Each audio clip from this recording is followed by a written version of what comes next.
motorcade is waiting to take him to Mar-a-Lago, where he's going to be addressing the nation later this evening. Earlier today, for the third time, Democrats are trying to take away your right to vote for a Republican. First, they impeached Trump during an election year. They wanted to invoke the 25th Amendment, kick him out of office for not being mentally fit, and now they're trying to put him in prison before an election. For people who claim they care about voting rights, they're nuking them. There's nothing more undemocratic than putting your political opponent in prison. The American people voted to put Trump in power, then they voted to take that power away, and that's how things work in America.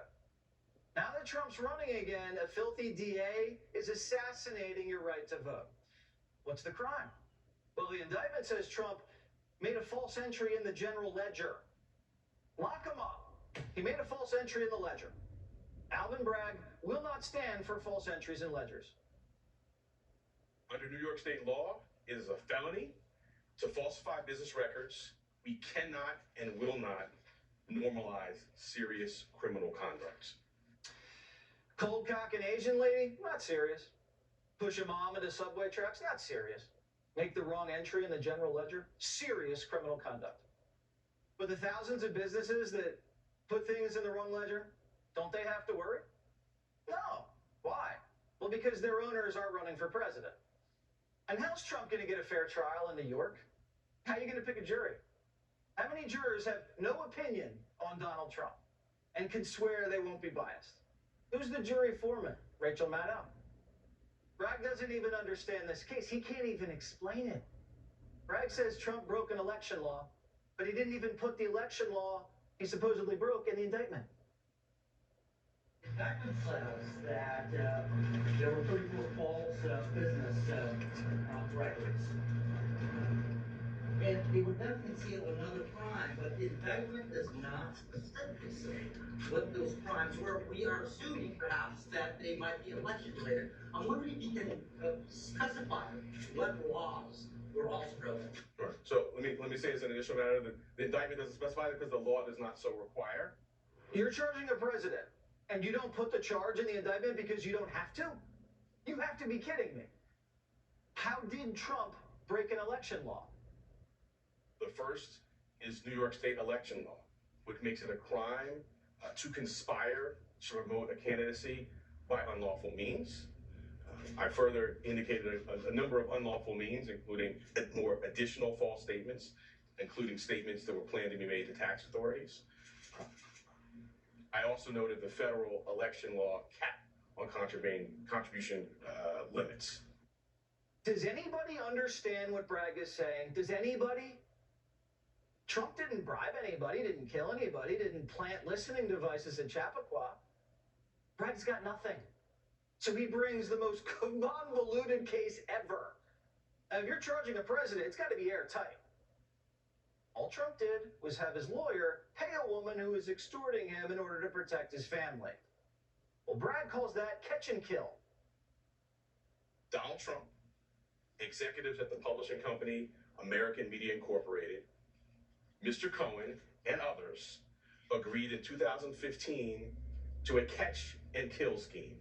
That is, a scheme to buy and suppress negative information to help Mr. Trump's chance of winning the election.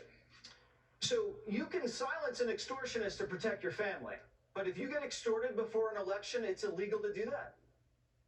If that's catch and kill, then that's what the media does with Democrats every day. The media kills bad stories for Democrats before elections all the time and gets paid back with access and interviews and ratings, cash. So big tech catches the Hunter laptop story and kills it to help the Biden campaign. That's not illegal. How much was that worth? What ledger did Biden put that in? 50 CIA guys say the laptop's fake so Biden gets elected and they get fat federal contracts? Catch and kill. What do you think this is? Here's what we're going to talk about today. We're going to talk about the insufficiency of this case. And I will say this to you. Today's unsealing of this indictment shows that the rule of law died in this country. Because while everyone is not above the law, no one's below it either. And if this man's name was not Donald J. Trump, there is no scenario we'd all be here today. Please understand that based on these charges, a state prosecutor is prosecuting a federal election law violation that doesn't exist according to federal election law officials. It's as simple as that you can sum it all up like that. Remember in 2015, Hillary's running for president? ABC News catches and kills the Epstein story to help crook it. Remember Amy Roback on the hot mic says we had the goods on Epstein and Bill Clinton, but we had to kill it? What was that? So this entire case is a sham. The only people more clueless than Bragg are his supporters.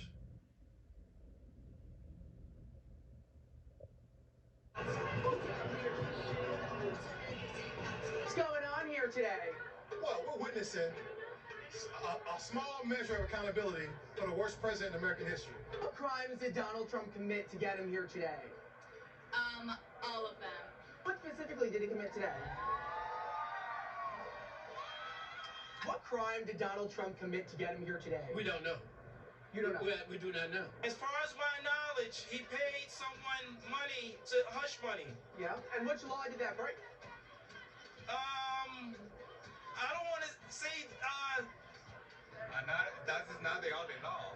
Actually, Hush money is not a law. But it's the what represents the law. I didn't pay for it with campaign funds. Alvin Bragg is going to try to make it a campaign finance violation. I mean, it's He's cooking something up, right? Of course he paid with campaign finance funds. How do you know? Because he's cheap. What crimes did Donald Trump commit to land him here today? So this is related to the falsification of business records, it being a campaign expense. But he didn't pay with campaign money. The felony is related to the fact that these business expenses were falsified. What's the felony that he's being charged with exactly, actually? Do Question you for like you. Alvin Bragg? I don't even know who he is. You know who Alvin Bragg is? I don't know anything about him. It is a big task to indict a former sitting president, and this is a court that does their due diligence. What about the 52% of felonies that he downgraded to misdemeanors? Of violent crimes? Wait, yes, you can after. I'll let you. His lawyers already been proven guilty. It actually was covering up for him. You think so? Yes. Where's the proof? The proof is in the pudding. You know who the victim of this crime is? Us. How were you personally victimized? Well, we didn't get to. We have a. When there's a crime, there's a victim. Who's the victim in this case? Who's the victim? Man, come on, man. Who's the victim? Come on, dude. Do you think he's guilty? I do think he's guilty Of what crime? of lying. What did he lie about? Everything. But what did he lie about to get him here today? The thing that got him here today. And that was? Obviously, I don't know. It's pretty obvious. This is such a hit job. Democrats, they crossed the line. They know it. And now the White House is in hiding. As a lawyer, is he concerned at all that a local DA indicting a former president could, down the line, open up the possibility, set the precedent, that local DAs that don't like former President Biden could indict him? I'm not going to comment from here. So Binder's got to know what happens next. We're out for revenge now. And they're not going to get away with this. Paul Sperry wrote a great piece in the Post today. It's open season on Democrats. Republican DAs and prosecutors now have the green light to take down top Democrats. Here's the difference. We don't have to trump up charges. Their crimes are clear. Biden's brother, Jimmy the Chin, he's been accused of defrauding healthcare companies in Florida, Pennsylvania, Tennessee, Alabama. It's a crime spree. Sounds like it's time for 4 grand juries. It's time for Republican AGs and Republican prosecutors in these states to open up investigations. How has Jimmy the Chin not already been indicted? He's a hot mess. And then you have the Clintons in Arkansas. That's the motherlode. The Clinton Foundation has offices in Little Rock. That thing's one big graft machine. Can a Republican DA in Arkansas look into Crooked's books? The foundation's an international conspiracy and money laundering op. Why can't the Clintons get fingerprinted? Are all their ledgers clean? And that's just local. Once Republicans take back the White House, are you ready? The president could sick the SEC on Nancy. Pelosi's been insider trading for decades, right in our face. And then you move on Hunter, interstate sex trafficking, the missing Chinese diamond, tax evasion. Follow the money because it leads to the big guy.